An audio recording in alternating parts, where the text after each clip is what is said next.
안녕하세요. 오늘도 사연살롱을 찾아주셔서 감사합니다. 저는 수개월 전 너무나 기가 막힌 일을 겪었던 사람입니다. 37년이라는 나름대로 꽤 긴 세월을 살면서 웬만한 충격적인 일은 다 겪어봤다고 생각했지만 그때 겪었던 그 사건은 지금 다시 생각해봐도 너무나 충격적이었던 사건이었어요. 수개월이 지난 지금은 그때의 감정이 많이 무뎌졌지만 다시 생각해봐도 세상에 이런 일이 다 있구나 싶긴 합니다. 사람은 누구나 너무 큰 일을 당하면 주변 사람들에게 그 이야기를 나누고 싶잖아요. 그런데 제 경우에는 그게 제 가족과 연관돼 있다 보니 누군가에게 속을 털어놓기가 쉽지 않았어요. 여기는 인터넷이니까 익명성을 믿고 대나무 숲에라도 털어놓고 싶은 심정으로 이렇게 글을 쓰게 되었답니다. 부디 제 이야기를 끝까지 들어주시고 힘이 되는 말씀을 해주시길 부탁드릴게요. 저는 20대 후반에 남편을 만나게 되었는데요. 원래 저는 서울에서 태어나 대학도 서울에서 나오고 직장도 서울에 있는 곳을 다니던 평생 생활 반경이 서울을 벗어난 적이 없는 사람이었어요. 그런데 직장을 다닌 지 2년 만에 지방으로 발령을 받게 되면서 갑자기 서울이 아닌 다른 곳에서 살게 되었죠. 처음에는 걱정보다는 설레는 마음으로 지방에 내려가게 되었는데 막상 아무런 연고도 없는 지역에 가서 1년, 2년 지내다 보니 외로움이 크게 생기고 말았어요. 회사 사람들과는 친하게 지냈지만 회사 일 외에 제 일상에 대해 맘 편히 수다를 떨 만한 동네 친구가 없었기 때문이죠. 퇴근만 하면 혼자 외롭고 우울한 나날들을 보내던 저는 계속 그러고 있으면 안 될 것 같아 운동이라도 시작하기로 결정했답니다. 원래 건강한 몸에 건강한 정신이 깃든다고 하잖아요. 그래서 크로스핏이라는 당시에 유행하던 운동을 무작정 시작하게 되었어요. 처음에는 온몸에 알이 배기고 힘들었지만 매일같이 가서 열심히 구슬땀을 흘리니 어느새 몸이 적응도 하게 되고 점점 운동에 재미도 느껴지더군요. 그리고 그곳에서 같은 운동을 하는 사람들끼리 운동이 끝나고 모이는 친목 활동도 같이 하게 되었고요. 새로 사귀게 된 친구들은 운동을 하는 사람들이라서 그런지 다들 긍정적이고 활발했고 새 멤버인 저를 굉장히 친절하게 맞아주었어요. 저는 그 모임에 금세 적응을 하게 되었고 거기서 지금의 남편을 만나게 되었답니다. 남편은 그 지역의 큰 공장에 다니는 사람이었는데요. 항상 깔끔하고 무난한 옷을 입고 다니고 성격이 수더분한 사람이었어요. 그런데 남편은 특이했던 점이 하나 있었죠. 아무래도 여러 사람들이 모여 놀다 보니 식사만 하지 않고 2차로 노래방을 가는 등 더 자리가 길어질 때도 있었거든요. 대부분 특별한 일정이 없으면 장소를 옮겨서도 같이 놀고 가곤 했는데 남편은 절대 그러는 법이 없던 사람이었어요. 오죽하면 남편의 별명이 신데렐라였을 만큼 무조건 1차 자리에만 참석을 하고 칼같이 짐을 챙겨 먼저 귀가하는 사람이었죠. 그렇다고 모임을 자주 안 나오는 것도 아니고 식사는 꼬박 참석하면서 옆자리에 앉아 있어도 말수도 적고 그저 사람 좋은 웃음만 짓곤 했어요. 또래의 여느 남자와는 다른 그 모습에 저는 자연스럽게 호기심이 생기게 되었는데요. 태진 씨는 왜 맨날 그렇게 집에 일찍 가세요? 뭐 일이 고돼서 피곤하기도 하고요. 집에 들어가면 할 것도 많고. 왜요? 결혼하셨어요? 아니요, 싱글입니다. 제가 혼자 살고 있거든요. 가면 빨래도 하고 청소도 하고 그래야죠. 그때는 남편의 그 밍밍한 대답이 왜 그렇게 재밌게 들렸나 몰라요. 저는 몇 번 대화를 나누고 나서 남편에게 더욱더 호기심이 생겼고 이후로도 남편과 수없이 많은 대화를 더 나누었답니다. 누구나 예상했듯이 저희는 그렇게 자연스럽게 연인이 되었고 2년 뒤에는 결혼도 약속하게 되었어요.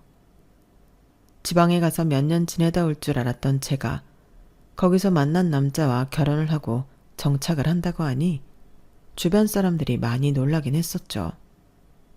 절 걱정하는 사람도 많았지만 저는 진중하면서도 생활력이 강한 남편과 둘이서 행복하게 지낼 자신이 있었답니다. 저희는 결혼 2년 차에 아들을 출산하게 되었는데요. 출산과 육아가 힘들다는 말은 이미 익히 알고 있다고 생각했지만 남의 입을 통해 말로 듣는 것과 실제로 제가 경험하는 것은 차원이 다르더라고요. 저는 진통만 14시간을 했고 정말 어렵게 아들을 출산했어요. 살면서 처음 겪어보는 고통이었고 왜 출산할 때 생사를 오간다고 하는지 온몸으로 체감하게 되었죠. 곁에서 보는 남편 역시 온몸에 진땀을 뺄 만큼 고생을 했고 출산 직후에는 최선을 다해 제 곁을 지키면서 제 회복을 도와주었어요. 처음에는 제가 몸을 가누지 못할 정도로 아프고 힘들 때 제 곁을 지켜주는 남편이 너무 고마웠죠. 하지만 3일, 4일 정도가 지나고 산후조리원에서 정신없이 지내고 있을 때부터 남편이 자꾸만 사라지는 거예요. 물론 남편도 일이 있으니 저와 같이 산후조리원에서 하루 종일 살기를 바라지는 않았어요. 하지만 서로의 하루 일정과 스케줄을 전부 알고 있는데 남편이 이상하게 퇴근 시간이 늦고 집에만 갔다 온다더니 몇 시간이나 걸리는 거였어요. 극도로 예민한 상태였던 저는 남편에게 서운함이 쌓이기 시작했죠. 당신 왜 이제 들어와? 집에만 갔다가 온다며? 그런데 4시간이 넘게 걸렸어? 아, 그게 집에 들른 김에 샤워도 하고 내일 출근 준비도 다 하고 오느라고 그랬어. 샤워하고 온 거라고? 그게 감은머리야? 알잖아. 나 머리 빨리 마르는 거. 내가 너무 오래 있다가 와서 화났어? 미안해. 다음엔 미리 집에서 뭐하고 올지 다 말하고 다녀올게. 남편이 그렇게 이야기하니 제 입장에서 할 말이 없었어요. 날카로웠던 신경이 사르르 풀리면서 오히려 제가 너무 예민해서 애먼 사람을 잡나 싶은 생각도 들었죠. 그래서 더 이상 아무 말도 하지 않았어요. 이후 남편은 정말로 어디 갈 때마다 뭐라고 올 건지 구체적으로 이야기를 하고 다녀왔어요. 게다가 얼마 뒤 남편은 회사에서 새로 들어오는 일들이 많아서 공장 설비들을 대대적으로 변경해야 하는 일이 생기게 되었어요. 남편도 남편대로 고생을 하다 보니 제가 더 이상 남편에게 서운함을 표출할 수 없었죠. 그런데 남편은 너무 오랫동안 바쁜 거예요. 산후조리원에서 나와 집에서 육아를 시작하니 그때는 진짜 전쟁 같았거든요. 물론 남편이 집에 있을 때는 육아를 열심히 도와주긴 했죠. 문제는 남편이 집에 있는 적이 별로 없었다는 겁니다. 잠깐 바쁠 거라더니 장장 6개월 동안 얼굴 보기가 힘들 정도였어요. 원래도 일의 특성상 야근을 자주 하긴 했었지만 하필 그 시기에 자꾸만 남편이 12시가 넘어 들어오니 제 입장에서는 서운함을 넘어 화가 쌓이게 되었어요. 그러다가 한 번은 도대체 남편이 집에 왔다가 가는 건지도 모를 만큼 거의 열흘 정도 코빼기도 안 비추던 때가 있었어요. 아무리 바빠도 그렇지 한 집에 살면서 열흘이나 모습을 못 본다는 게 기가 차더군요. 열흘이면 주말도 껴 있었는데 남편이 주말에도 집에 없었던 거였으니까요. 머리 뚜껑이 열릴 정도로 화가 난 저는 작정하고 남편이 집에 들어올 때까지 문 앞에서 버티고 있다가 새벽에 들어오는 남편을 붙잡고 있는 대로 화를 내기 시작했어요. 당신 대체 언제까지 맨날 야근이야?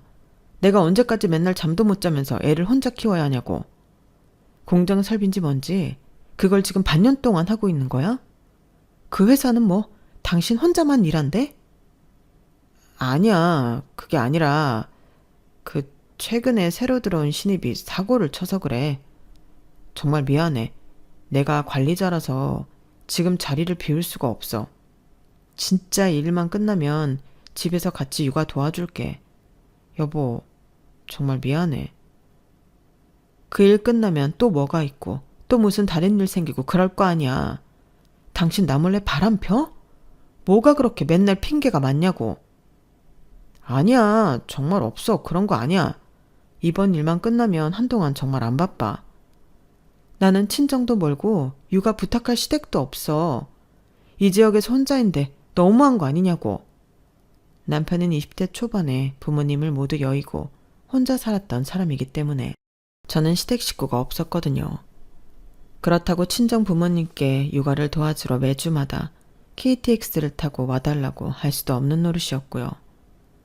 제가 엄청나게 화를 내자 남편은 몇 날 며칠 동안 미안하다고 사과를 했어요. 야근을 줄일 수가 없어서 그랬는지 집에 있는 동안에는 잠도 많이 안 자고 청소든 빨래든 자기가 할 수 있는 모든 집안일과 육아를 맞춰 놓더군요. 남편이 그렇게 행동을 하니 저도 계속 화를 내기가 미안해졌죠. 그때는 저도 산후 우울증이었는지 차라리 남편이 나쁜 사람이어서 제가 마음 편하게 욕이라도 했으면 좋겠다는 생각이 들기도 했네요.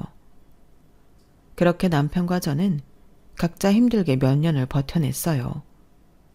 그러고 나니 아이가 어린이집에 들어갈 시간이 되었고 그제서야 숨통이 좀 트이더군요. 저는 회사에 복직해서 육아도 하고 일도 하는 워킹맘이 되었어요. 물론 그 삶도 정신이 없었지만 애가 신생아였을 때에 비하면 훨씬 나았죠. 한편으로는 아무래도 제가 일하는 동안 애와 함께 있어주지 못하는 게 마음에 걸리기도 했는데요. 고맙게도 저희 아들은 밝고 건강한 어린이로 잘 자라주었답니다. 아들을 키우면서 남편과 저는 가끔씩 투닥하는 일은 있어도 육아 초창기 때처럼 누구 한 명이라도 크게 언성을 높이는 그런 일은 없었어요. 그런데 아들이 유치원을 들어가고 남편의 직급이 더 높아졌을 때 저희 부부는 또다시 불화가 생기기 시작했어요. 사실 신혼 초기부터 모든 부부싸움의 원인은 항상 남편이 바쁘기 때문에 일어난 거였는데요. 남편이 승진한 이후에는 단순히 바쁘다는 이유로 싸운 것이 아니었어요. 남편의 스케줄이 너를 뛰기 시작한 게 원인이었죠. 분명히 남편이 일찍 온다고 해서 가족끼리 외식을 하기로 했는데 연락도 없이 10시에 들어오지를 않나. 제가 회사에서 외부 일정이 있어 남편이 아들 하원을 시키기로 했는데 갑자기 2시간 전에 못 데리고 오겠다고 연락을 하기도 했어요. 그리고 그 일로 화를 내자 그 다음엔 저에게는 말도 없이 자기 회사 사람들에게 아들 하원을 시키기도 하고요. 물론 부부 사이에 스케줄 변동이 생기면 당연히 제가 맞춰줄 수는 있어요. 그런데 그것도 한두 번이어야지 자꾸만 무슨 일이 있기 직전에 말을 바꾸거나 저에게 미리 연락도 없이 약속과 다르게 일을 진행하니 저도 점점 화가 올라오기 시작했죠. 그러다가 이 일이 발생하고 만 겁니다. 사건의 발단은 저희 아들이 초등학교를 입학하고 첫 운동회를 앞두고 있던 것이었어요. 아들은 난생 처음 운동회를 한다고 잔뜩 설레고 신이 난 상태였죠. 저희 부부는 2주 전부터 둘 다 시간을 빼서 가기로 결정했고요. 왜냐하면 저희 아들이 운동회 때는 부모님도 참여하는 활동이 있으니까 꼭 와달라고 여러 번 이야기를 했거든요. 특히 아들은 남편한테 계속해서 꼭 와야 한다고 조르고 또 졸랐죠. 아빠, 진짜 꼭 와야 돼? 진짜로 올 거지? 알았어, 아빠 진짜 갈게. 진짜로? 이번에는 진짜로 와야 돼? 알았어, 진짜로 꼭 갈게. 그런 아들의 모습을 보고 있자니 제가 다 마음이 짠하더라고요. 얼마나 아빠가 약속을 안 지키는 게 익숙하면 고작 8살짜리 애가 저럴까 하고요. 그래서 저는 아들을 재우고 나서 남편에게 신신당부를 했어요. 당신 승우 운동회 날에 꼭 와야 돼? 또 전날 갑자기 일 생겼다거나 당일날 갑자기 취소하면 진짜 안 돼. 이번에는 꼭 와. 알았다고. 이번에는 미리 다 이야기했어. 이래놓고 맨날 직전에 뭐 때문에 안 된다고 하고 또 뭐 때문에 못 간다고 하잖아. 애가 오죽하면 아빠한테 10번 20번 물어보겠어. 자꾸 애한테 거짓말하면 애가 앞으로 아빠 말을 어떻게 믿겠냐고. 이번에는 진짜 안 그럴게. 진짜 약속해. 저는 마지막으로 남편을 한 번만 더 믿어보자 하고 더 이상 말을 아끼기로 했어요. 저도 다 큰 어른이고 가장인데 가족들이 이만큼 말했으면 어련히 알아들었겠거니 했죠. 시간은 빠르게 흘러 어느새 운동의 전날이 되었고 저는 일찍 퇴근하고 들어와서 저희 아들이 좋아하는 재료를 듬뿍 넣어 도시락을 만들었답니다. 몇 시간 뒤 퇴근하는 남편에게 다시 한번 내일 일정을 물어보기도 했고요. 남편은 정말 일정 변동이 없다고 확실하게 얘기했고 저도 그제야 마음을 편안히 내려놓을 수가 있었어요. 하지만 그 다음날 아침 일찍부터 도시락, 얼음물 등을 챙겨 아들과 함께 학교로 향하고 있는데 그때였어요. 학교 앞에 다 와서 벼랑간 남편의 핸드폰 벨소리가 울리는 겁니다. 남편은 핸드폰을 보더니 전화 좀 받겠다며 자리를 피하더라고요. 아들은 불안한 표정으로 아빠 뒷모습만 보고 있었어요. 저는 아들한테 엄마 아빠도 뒤따라 들어갈 테니 먼저 들어가 있으라고 달랬죠. 아들을 겨우 보낸 뒤 저는 남편이 간 방향으로 발걸음을 옮겼습니다. 그때는 남편이 전화를 받으러 굳이 자리를 피한 것에 대해서는 아무런 생각을 못했어요. 남편은 교직원 주차장 쪽 울타리 밑에서 통화 중이었는데요. 내가 저번에 오늘은 못 간다고 했잖아. 뭐? 그럼 나는 와이프한테 뭐라고 말해? 일단 알았어. 남편이 너무 편하게 반말을 하니 회사 사람이랑 통화하는 게 맞나 싶은 생각이 조금 들었네요. 하지만 곧이어 남편도 직급이 있으니 부하 직원에게는 그럴 수도 있겠다는 생각이 들었죠. 그때는 말투에 대한 이질감보다는 남편이 아들 학교에는 한 발자국도 들이지 않고 또 자리를 비우려나 보다 하는 불안한 예감이 더 강하기도 했고요. 그리고 제 예감은 틀리지 않았어요. 남편은 인상을 찌푸리면서 전화를 끊고 뒤돌아봤다가 저를 발견하고는 깜짝 놀라더군요. 당신 왜 여기까지 따라왔어? 승호는? 방금 통화 뭐야? 설마 지금 또 가봐야 돼? 그게 미안해. 가봐야 할 것 같아. 근데 진짜 잠깐이면 돼. 잠깐. 어차피 애들 오전 조회 시간도 있잖아. 운동회 시작 전에는 돌아올게. 이럴 거면 처음부터 약속을 하지 말든가. 아, 됐어. 갔다가 오든지 말든지 알아서 해. 저는 남편 손에 들려있던 짐을 확 낚아채면서 퉁명스럽게 쏘아붙였어요. 남편이 뭐라고 대꾸하기도 전에 그대로 남편을 버려두고는 학교 안으로 들어와 버렸죠. 자꾸 말을 이랬다 저랬다 바꾸니 화가 머리 끝까지 났고 잠시 뒤 남편이 없어진 걸 보고 실망할 아들 걱정에 마음이 너무 안 좋았거든요. 솔직히 말하면 남편에게 정이 확 떨어지기도 했고요. 그날 운동회는 잔뜩 실망한 아들을 달래느라 하루 종일 보내야만 했어요. 3시간 만에 오기는 개뿔. 남편은 해가 다 진 이후에도 집에 들어올 생각을 안 했죠. 애초에 기대도 안 했던 저는 남편이 들어오거나 말거나 애를 일찍 재우고 저도 일찍 잠들어 버렸습니다. 남편은 그날 저녁 늦게 들어왔다가 다시 다음 날 새벽 일찍 집을 나간 것 같았어요. 하지만 오전에 일어난 저는 남편에게 신경을 쓸 겨를이 없었죠. 전날 애를 달래느라 이것저것 군것질거리를 사준 것이 화근이 되었던 건지 아이가 큰 탈이 난 거예요. 처음엔 단순한 장염인가 싶어서 죽을 먹이고 약국에서 받아온 약을 먹였는데 시간이 지날수록 통증이 나아지지 않았고 열까지 오르더군요. 미리 병원을 갔어야 했는데 저녁 시간을 놓쳐 큰 병원으로 가야만 했어요. 급한 마음에 남편한테 전화를 했는데 받질 않았죠. 아들이 아프니 빨리 와달라는 메시지만 간단하게 남긴 채 저는 애를 데리고 멀리 있는 큰 병원에 갔습니다. 병원에서는 식중독이라고 하더라고요. 아이 주사를 마치고 약을 받아 집으로 돌아오니 그제서야 남편한테 전화가 오는 겁니다. 저는 일단 남편 전화를 무시하고 아들부터 약을 먹이고 재웠어요. 저 역시 씻고 나오니 밤 12시가 다 되어갔는데 남편은 그 시간에 집으로 들어오더군요. 승호는 괜찮아? 미안해. 문자를 너무 늦게 봐서 보자마자 집으로 온 거야. 병원 다녀왔어? 그래, 다녀왔어. 당신이 그게 왜 궁금해? 어차피 당신 아들이 아프던 말던 신경도 안 쓸 거면서. 무슨 말을 그렇게 해. 내가 핸드폰 배터리가 없어서 충전기에 꽂아놓고 있느라 핸드폰을 늦게 본 거야. 미안해. 그래도 내가 아들한테 관심이 없다니. 주말마다 애랑 하루 종일 놀아주잖아. 당신은 육아가 취미야? 뭐 주말마다 놀아줘? 그럼 평일은? 애가 아플 때는? 애 키우는 게 당신 하고 싶을 때 좀 깔짝거렸다가 당신 바쁘면 내 팽개치는 그런 거냐고. 아니, 나도 바쁘니까 그렇지. 내가 미안하다고 했잖아. 내가 그러고 싶어서 그러는 것도 아닌데 왜 당신은 맨날 화만 내? 뭐? 내가 지금 몇 번을 참다가 말하는 건 줄 알아?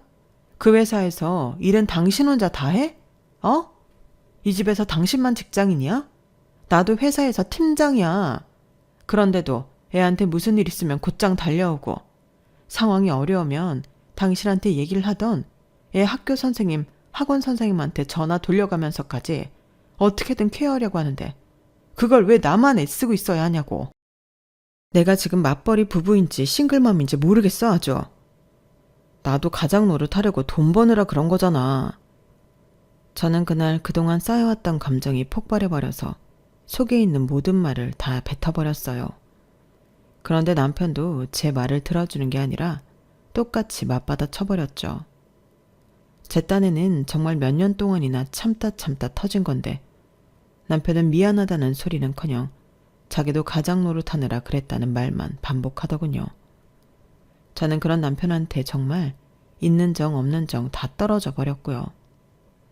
저희 부부는 답이 없는 싸움을 하다가 서로 돌아서 버렸고 그 이후로 사이가 계속해서 냉랭해졌어요. 저는 남편이랑 같은 공간에 있는 것도 싫어졌고 서재로 쓰던 작은 방에 이부자리를 들고 가 혼자 잠들기 시작했죠. 얼마 뒤엔 남편이 서재에 자겠다고 해서 다시 안방으로 들어가긴 했지만 어쨌든 한동안 각방을 쓰며 지냈어요. 약 3개월 정도의 시간이 그렇게 흘렀습니다. 그동안 남편과는 정말 필요한 말이 아니면 아예 말을 섞지 않았어요. 또 언쟁을 벌이기 싫어 아들 학원 다 끝나고 집에 데리고 오는 것도 전부 제가 도맡아 했죠. 그러던 어느 날 제가 회사에 급한 일이 생겨 남편에게 연락을 했어요. 그날 하루만 애를 데리고 와달라고 하려고요. 하지만 역시나 남편은 전화도 문자도 전부 받질 않았고 저는 결국 자포자기 심정으로 무리해서 일정을 변경해가면서 아들을 데리러 나갔습니다. 그런데 아들이 학원을 마치고 나올 때 제가 처음 보는 사람이 저희 아들을 먼저 부르는 거예요. 아들은 그 사람을 아는 듯이 인사를 하며 곧바로 그 사람에게 갔고요. 제가 후다닥 그쪽으로 다가가자 그 남자는 절 보고 바로 허리를 굽혀 인사하더군요. 저 혹시 누구세요? 우리 승우 아세요? 아, 네 사모님 안녕하세요. 저 윤 실장님이랑 같이 일하는 황현철 팀장이라고 합니다. 승우 알죠? 윤 실장님 부탁으로 전에도 몇 번 데리러 왔었거든요. 저는 처음 듣는 얘기였어요. 몇 년 전 저한테 말도 없이 다른 사람한테 애를 맡기길래 그럴 거면 저한테 그 사람의 연락처라도 미리 남겨놓으라고 분명히 얘기했는데 또 말도 없이 이런 짓을 했다니 화가 솟구쳤죠. 그러나 남 앞에서 화를 낼 수는 없어 저는 가까스로 웃으며 대꾸했어요. 아, 남편이 오늘 바빠서 연락을 못 받는 줄 알았는데 어떻게 제 연락을 보기는 했나 보네요. 네, 실장님 바쁜 일 있다고 하셔서 제가 왔어요. 혹시 남편이 무슨 일로 바쁜지 팀장님도 잘 모르시나요? 남편은 늘 공장 일 때문에 바쁘다고 해서요. 저희 공장은 뭐 별로 바쁠 일은 없는데요. 저한테는 가족 일이라고 해서 무슨 일이신지는 정확히 잘 모르겠어요. 황 팀장의 말을 들은 저는 머리가 잠시 멍해졌어요. 그동안 남편이 회사 일 때문에 바쁘다고 하면 곧이곧대로 그런가 보다 했지 그게 거짓말일 거라고는 상상도 못했거든요. 황 팀장이 말을 듣고 나서야 결혼 초기에는 무슨 일 때문에 갑자기 회사를 가야 하는지 상세히 설명하던 남편이 어느 순간부터는 이유도 명확히 얘기하지 않고 나가버렸다는 게 깨달아졌죠.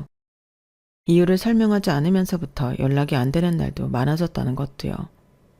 혈연도 없는 사람이 집에도 회사에도 없으면 도대체 어디에 있을까 생각하다가 불현들 아들 운동회 날 회사 사람이라고 하기엔 너무 친근하게 통화하던 남편의 모습이 생각이 났습니다.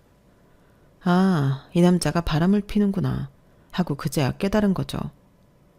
모든 게 너무 분명했는데 이제야 안 제 자신이 너무 바보 같았을 정도였어요.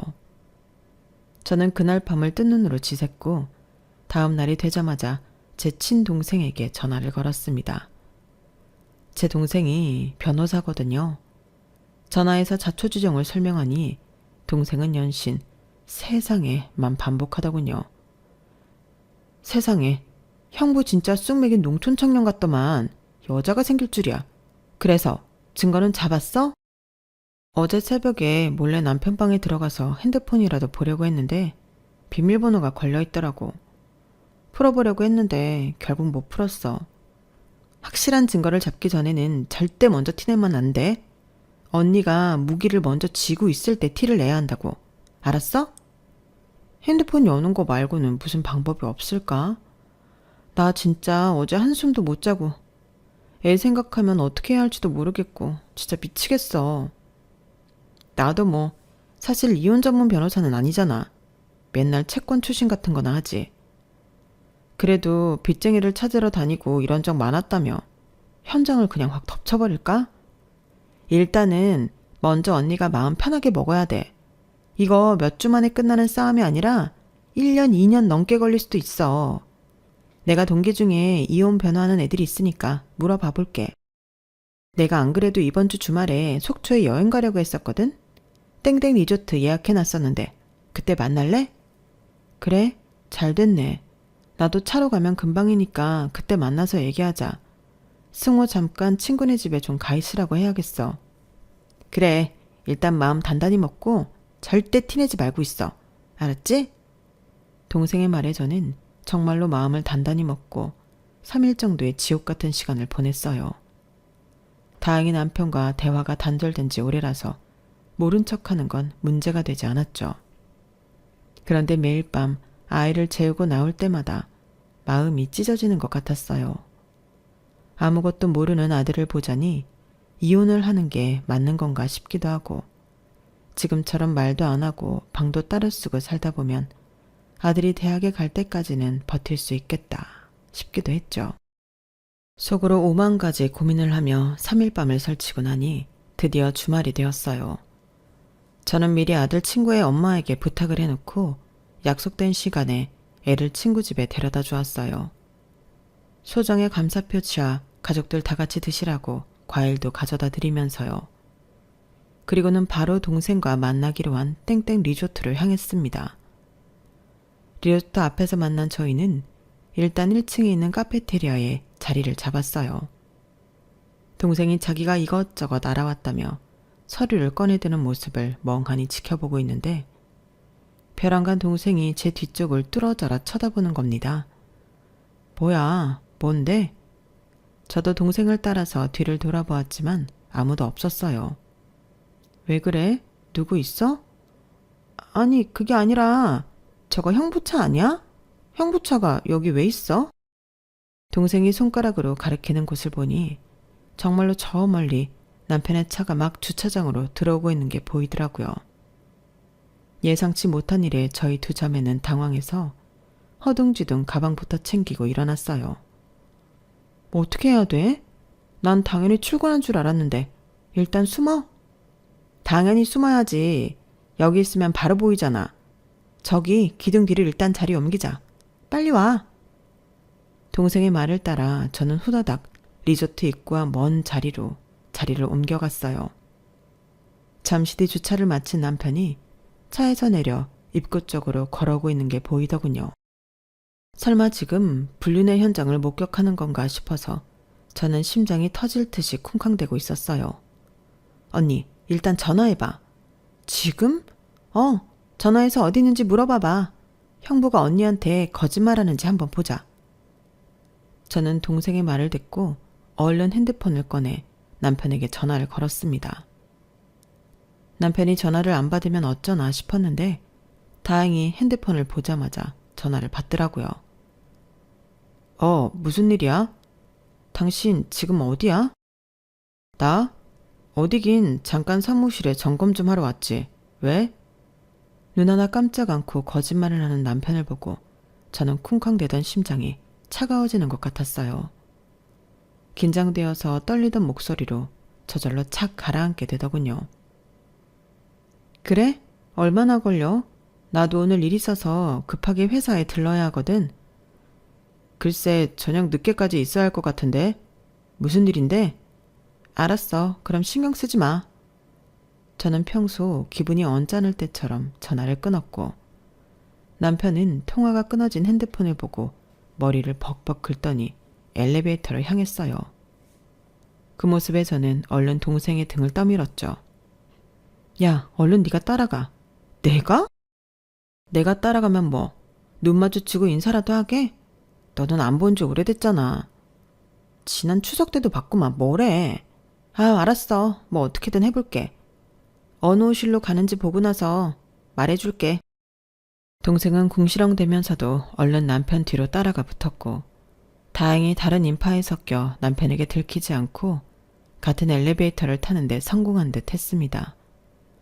두 사람이 탄 엘리베이터 문이 닫히자마자 저도 후다닥 그 엘리베이터 앞에 가서 대기하고 있었어요. 연락이 오자마자 바로 뒤따라 가려고요. 잠시 후 동생에게서 14층이라는 메시지가 왔고 저는 얼른 엘리베이터를 타고 14층으로 올라갔어요. 그리고 동생이 미리 받은 호실 앞으로 갔죠. 그 안에서 불륜녀랑 같이 있을 남편을 생각하니까 식은땀이 절로 나더라고요. 동생은 제 뒤에서 핸드폰 영상 촬영을 시작했고 저는 사정없이 문을 두들겼습니다. 그러자 안에서 누구세요? 하는 남편의 목소리가 들려왔죠. 대답도 없이 계속 문을 두드리자 곧이어 문이 열렸어요. 누구세요? 여보.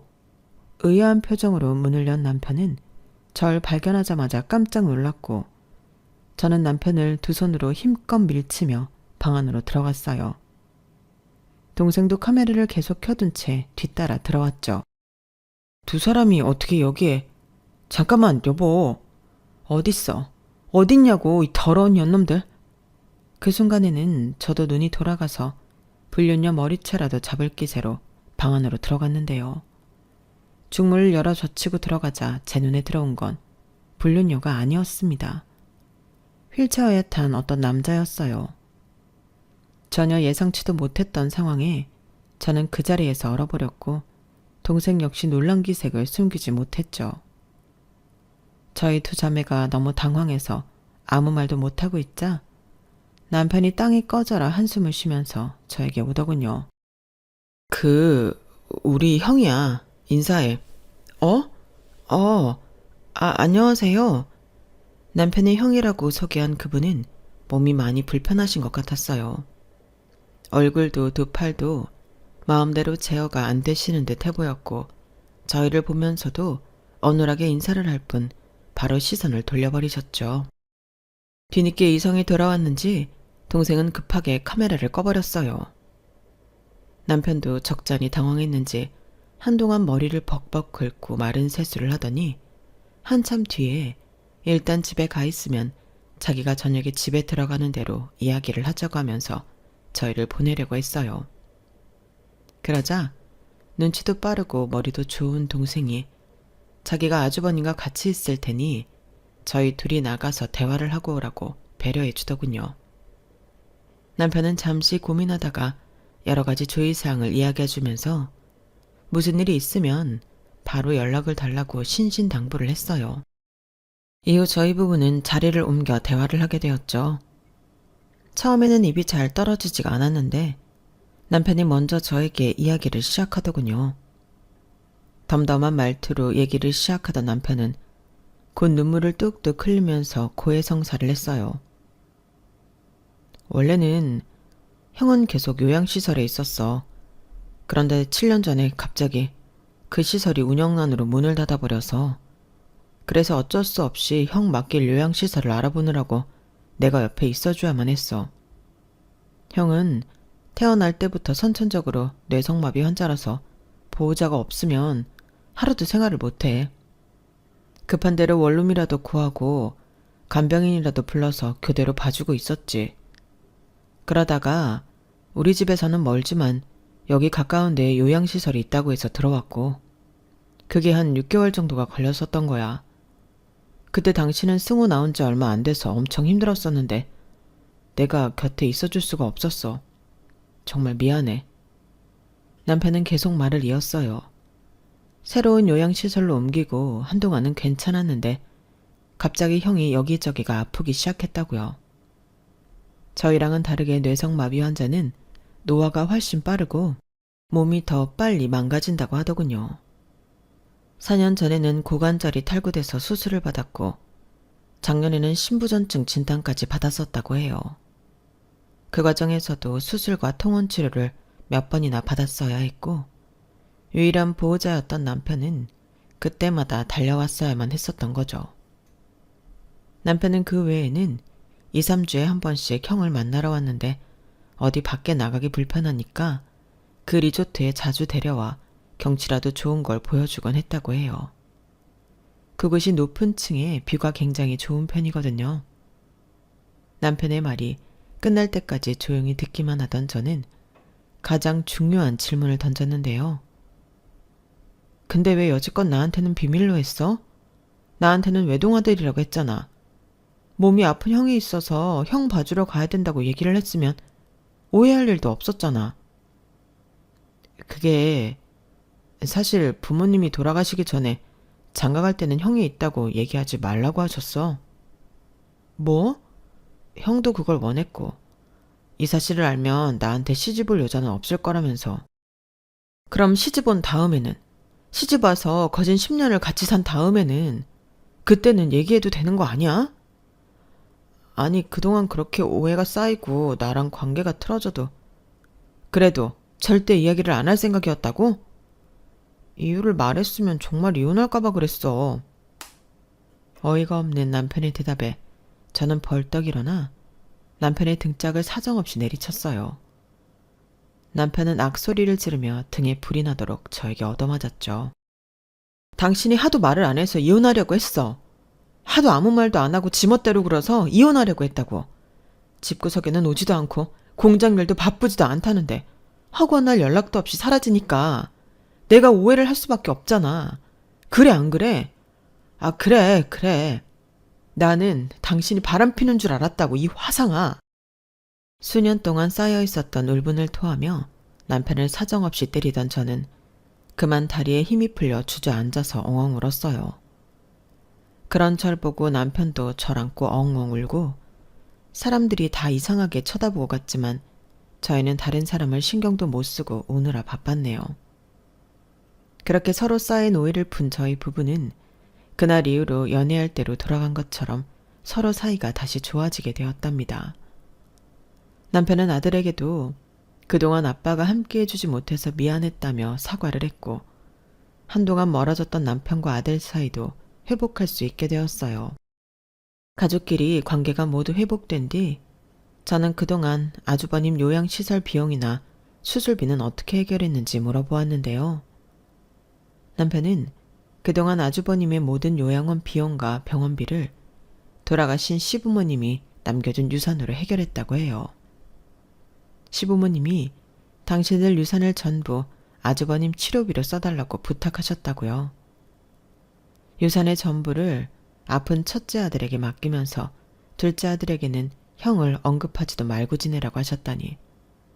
그 마음이 이해는 되지만서도 한편으론 그러지 마시지 싶기도 했네요.